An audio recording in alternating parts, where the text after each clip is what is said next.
കേരളത്തിൽ ഈ കേരയിൽ എന്ന് പറഞ്ഞാൽ ഒരു സ്പീഡ് ട്രെയിൻ ഉണ്ടാക്കിയത് രണ്ടാമത് വരുന്ന ഒരു ഭരണകൂടത്തിന് ഇനി ഉണ്ടാക്കാനൊക്കത്തില്ല.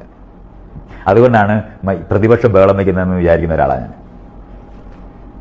ഇതിനെ അത് ഇഷ്ടം പോലെ ഉണ്ടാക്കാനൊക്കത്തില്ല. മറ്റൊരു പാലമൊക്കെ ഇഷ്ടം പോലെ ഉണ്ടാക്കാം, പലയിടത്തൊക്കെ ഉണ്ടാക്കാം.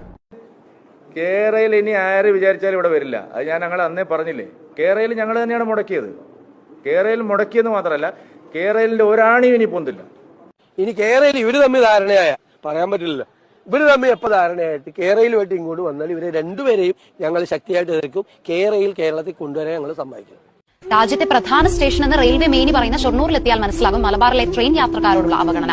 ഷൊർണൂർ കടന്ന് കോഴിക്കോട്ടേക്കുണ്ടായിരുന്ന 2 പാസഞ്ചർ ട്രെയിനുകൾ നിർത്തലാക്കിയതിനോടൊപ്പം മറ്റ് ട്രെയിനുകളുടെ സമയക്രമം മാറ്റിയതും യാത്രാ ദുരിതം കൂട്ടി. വൈകിട്ട് 3:45 നേത്രാവതിയിലും 4 മണിക്കൂർ കഴിഞ്ഞുള്ള ആലപ്പുഴ കണ്ണൂർ എക്സ്പ്രസിലും കയറിക്കൂടാനായില്ലെങ്കിൽ വീട് പിടിക്കാൻ അർദ്ധരാത്രി കഴിയണം.